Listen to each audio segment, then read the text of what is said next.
j'ai appris ce qui ne marche pas. Et quand tu apprends ce qui ne marche pas, prochainement, tu ne vas pas faire cette même chose-là. Par exemple, si aujourd'hui on te donne 10 sommets et on te dit, il y a un seul sommet qui mène vers le succès.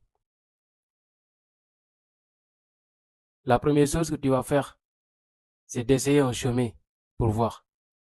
Tu vas tenter.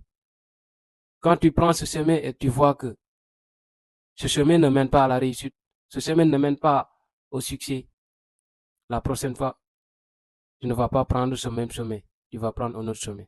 Donc tu as appris le mauvais chemin. Tu connais le chemin qui n'est pas bien. Donc prochainement, tu vas prendre un autre chemin. C'est comme ça que tu dois percevoir l'échec.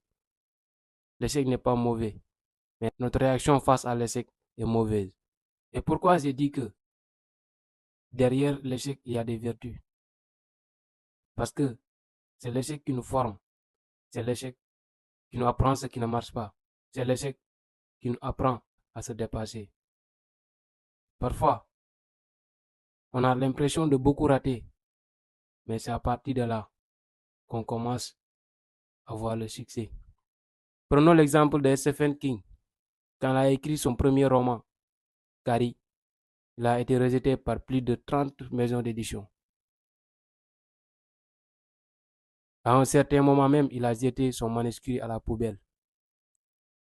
Mais grâce aux motivations que sa femme lui a données, il a finalement repris le manuscrit.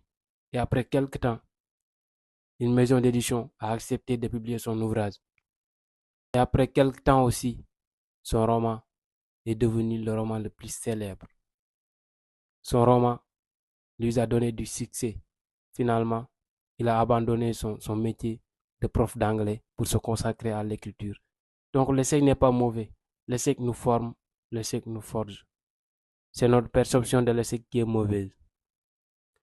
La deuxième chose que j'aimerais partager avec vous dans cette vidéo, c'est la solitude. 99% des hommes n'aiment pas vivre dans la solitude. Beaucoup de personnes détestent la solitude. Et pourtant, la solitude n'est pas mauvaise. La solitude a des vertus.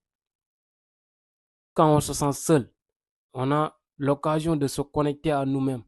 On a l'occasion de faire ce qu'on appelle l'introspection, de se poser des questions à nous-mêmes.